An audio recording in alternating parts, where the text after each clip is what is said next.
I remember going to a presentation of Professor Paul Gilbert's, who is the founder of Compassion Focused Therapy. And he ended this presentation with the words, "Always bring it back to the body, always bring it back to the body, always bring it back to the body." And I remember thinking that this seems to be important. I got the impression that we need to always bring it back to the body. Hi, I'm Dr. Stan Steindl, and today I'd like to talk a little bit about some of the foundational body practices of cultivating a compassionate mind. In many ways, these practices also help to create a sense of strength and groundedness and stillness. And they seem to be a very important place to start. First, we start to look at posture and creating a compassionate posture. I remember seeing on a Facebook meme or somewhere like that, so it must be correct, that if you take a dog's tail and press it up between their legs, then they start to get anxious. You may say, well, of course they start to get anxious. And to be honest, I'm not sure I would really want to do that. But also, if you take a dog's tail and you start to wag it, they become happy. In many ways, we can lead our emotions with the body. We can make changes to our body and body posture that creates changes in the way that we might be feeling. And so we try to achieve a compassionate body posture, which relates to having our feet on the floor, our bodies in the chair, back upright and concave at the back, chest open and shoulders back, and our head facing forward or to the horizon. Secondly, we start to explore facial expression. So much is communicated through our facial expression, and that too can create a change internally for ourselves.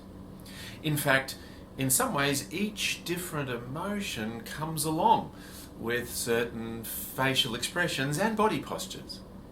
Anxiety might look like this. Anger might look like this. And compassion comes along with a facial expression that is relaxed, friendly, warm, and perhaps even with a gentle smile. Now, I'm not sure whether that's quite right, but what we do try to aim for, at the very least, when cultivating the compassionate mind, is a friendly facial expression. Thirdly, we try to work with voice tones. Again, so much is communicated through our voice tones. What do you think it would mean if I was to make this voice tone? Oh. I guess what I'm trying to go for there is surprise or curiosity.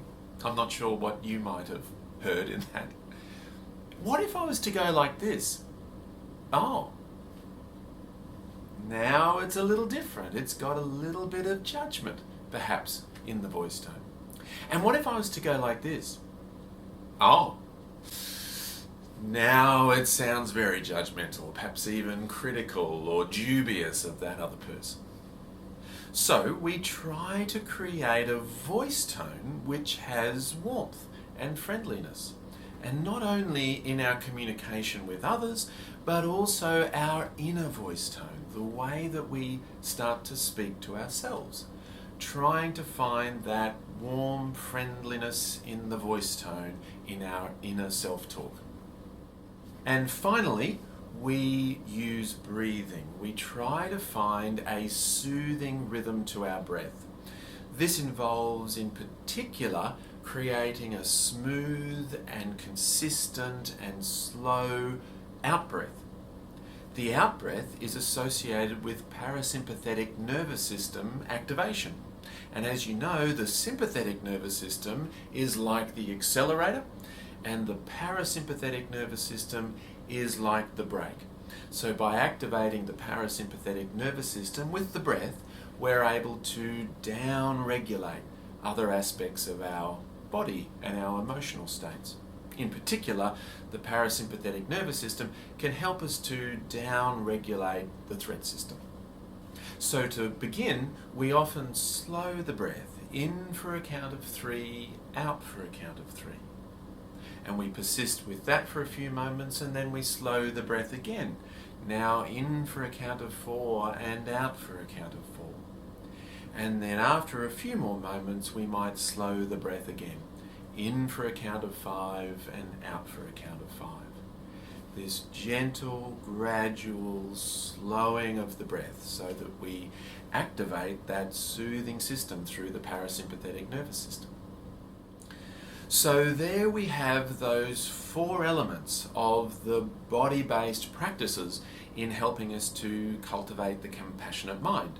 We have the compassionate posture, the friendly facial expression, the warm and friendly voice tones, and the soothing rhythm breathing.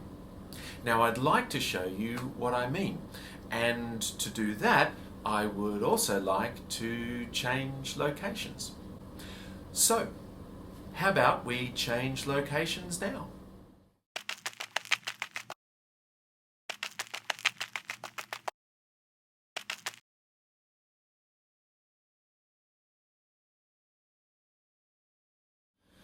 Hi again, we're back at the office, and I just wanted to thank you once again for watching my video. I hope it has been helpful and perhaps even given you some ideas to work with in terms of always bringing it back to the body. And so I wish you once again all the very best on your compassionate journey.